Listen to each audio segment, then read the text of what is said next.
Our final presentation for Lecture 11 provides an introduction to Lecture 12. So, here we go, Lecture 11, Presentation 5.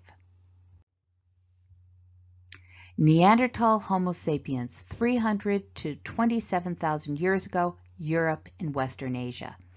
It is impossible to discuss Neanderthals without addressing the source of mystifying mythological misunderstandings created by scientists. Science cannot be neatly divorced from the sociocultural forces of the times in which it takes place.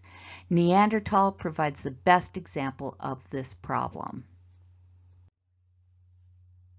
Discovered in 1856 at Feldhofer, Germany in the Neanderthal, that's German for Neander Valley, the fossil evidence included a skull cap and skeletal elements of a short, robust, arthritic individual.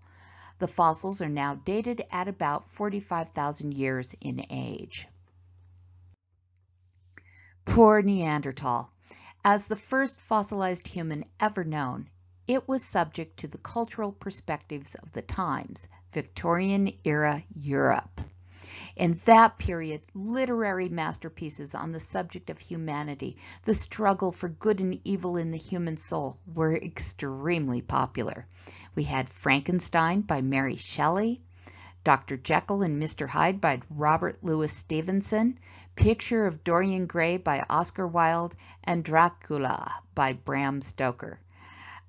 I've read Bram Stoker, so I can say this. With the exception of Stoker, the authors were top-notch literary talents who knew a thing or two about human nature. As far as Dracula is concerned, every movie is better than the book.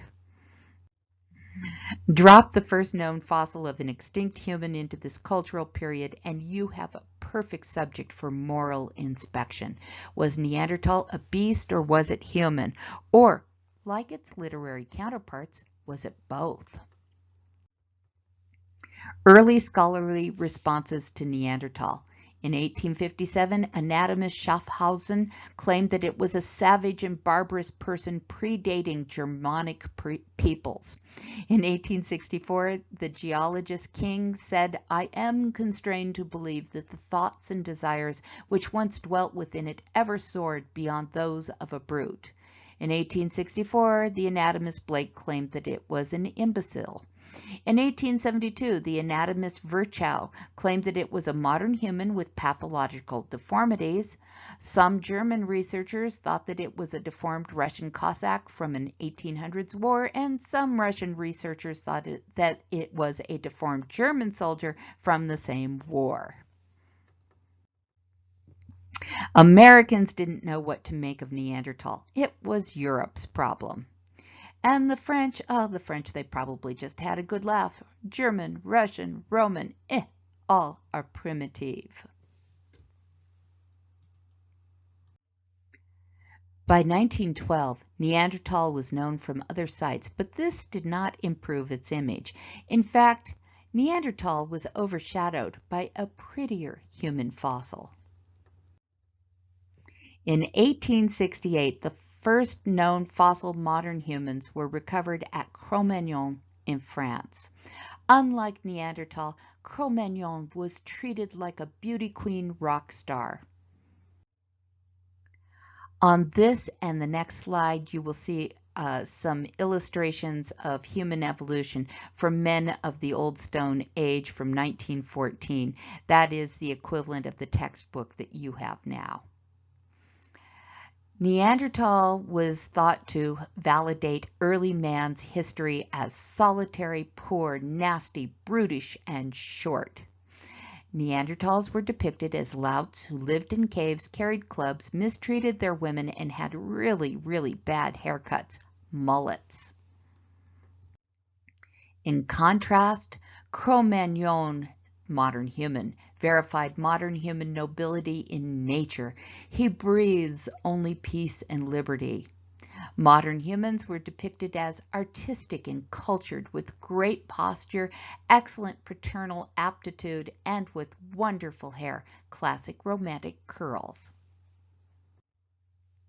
Such biased interpretations based on false dichotomies, the old model of them versus us, as well as ethnocentric and orthogenic notions regarding human evolution led to the Neanderthal stereotype. Neanderthal was a stooped, low-browed caveman of limited intelligence and low moral character. That depiction has stuck in both the public and academic imagination. Initially, Neanderthal was a simple, dumb caveman. By the 1900s, Neanderthal was a beast. And by 1953, Neanderthal was a Hollywood monster. The Neanderthal man, he held them all in the grip of deadly terror. Nothing could keep him from this woman he claimed as his own. What primitive passions, what mad desires drove him on. So it was such a good film that we exported it for world markets as El Hombre de las Cavernas, the caveman. More impressive than Frankenstein, bloodier than Dracula, more criminal than El Lobo Humano, the wolf man. Oh dear, and by 2004, Neanderthal was a joke. What are the fundamental facts about Neanderthals? Can we finally eschew our prejudices? That is our Lecture 12 subject. Coming up next.